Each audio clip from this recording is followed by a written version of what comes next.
contenido importante que se difundía, gracias a un soporte que era flexible.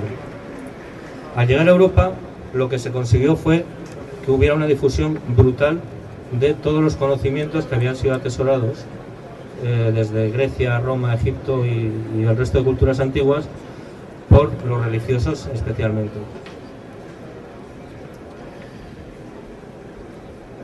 Al principio de la Edad Media nos encontramos ya con los primeros libros. Los libros no dejan de ser pues, acumulaciones de papel, donde en aquella época lo que se hacía era compilar todos los conocimientos antiguos. Tener un libro por entonces era algo de absoluto lujo, había que hacerlo hoja por hoja, las hojas de papel eran carísimas, había señores que se tiraban años y años escribiendo y al final lo que teníamos era una simple copia de un libro ya escrito. Prácticamente no había más escritores que los que ya habían existido antes, pero sí había mucha más gente que quería escribir y sobre todo mucha más gente que quería atesorar conocimientos. Es cuando empiezan las primeras universidades y las primeras bibliotecas, tanto públicas como privadas.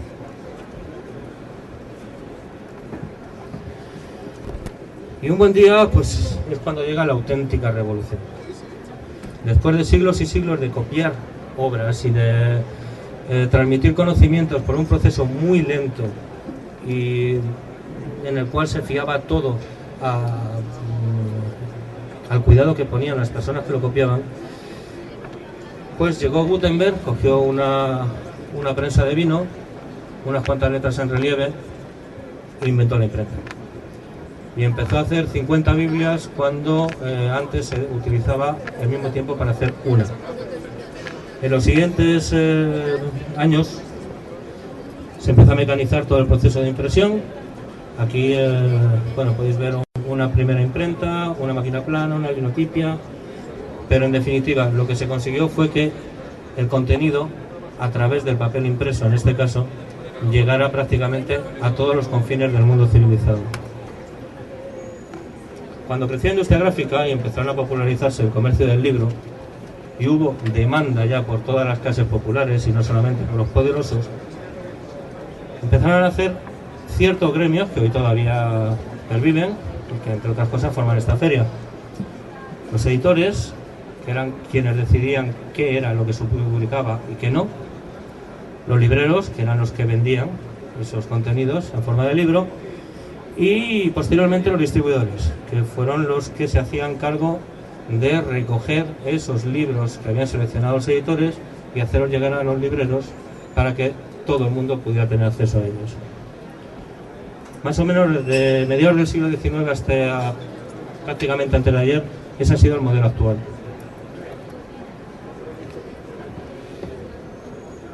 Bueno, como os dije al principio, hablamos más de contenidos, de un contenido universal que se ha ido transmitiendo a través de múltiples soportes. Y ahora el gran problema es el cambio de soporte o el miedo que hay, porque hay alternativas al soporte universal de los últimos siglos, que era el papel. Todos los gremios que he comentado antes son los que decidían y filtraban qué era lo que se iba a publicar. En los últimos años hay una herramienta potentísima que todos conocéis y seguro que todos utilizáis, que es Internet. Internet te permite tener acceso a una cantidad de conocimiento impensable, incluso para cualquiera que lo utilicemos. Es algo prácticamente infinito y tenemos un acceso instantáneo a ello. ¿Qué ocurre? Que cada día las personas tienen un acceso mayor a lo que quieren leer y también tienen una mayor facilidad para lo que quieren publicar. Esta foto que veis aquí es de la Campus Party de Valencia, en el que de repente en un fin de semana hay 15.000 personas conectadas a la vez, intercambiando conocimientos, intercambiando información, intercambiando de todo. Eso ocurre todos los días, sin que estemos tan juntos y tan espectaculares como aquí. Cuando el libro electrónico ya no está, o sea, cuando el papel ya no se encuentra solo como soporte universal, gracias a Internet, entre otras cosas, nos encontramos con que podemos poner, como decía al principio de mi conferencia, un incunable en la pantalla. Ahora tenemos acceso a documentos que antes eran prohibitivos incluso para los investigadores. Podemos investigar documentos en arameo. Podemos tener acceso a las últimas investigaciones sobre el cáncer. Podemos tener esto, un incunable de una biblioteca en nuestra pantalla, para estudiarlo con todo el detenimiento que queramos. Probablemente no con toda la calidad que quisiéramos, pero sí con mucha más potencia que lo que habíamos soñado jamás. ¿Qué ocurre? Que el usuario de Internet y nuestros lectores, en definitiva, se han acostumbrado a que Internet les da inmediatez. Ellos quieren lo que quieren y lo quieren ahora. Tanto si es gratis como si lo tienen que pagar. Pero quieren saber que lo que quieren conseguir, lo pueden conseguir en el momento en que ellos quieran. Que son ellos los que toman la decisión. Y si ese canal tradicional de venta, que en el libro todavía sigue siendo muy tradicional, si no le responde, simplemente se lo salta, como se lo saltaron en su momento con la música.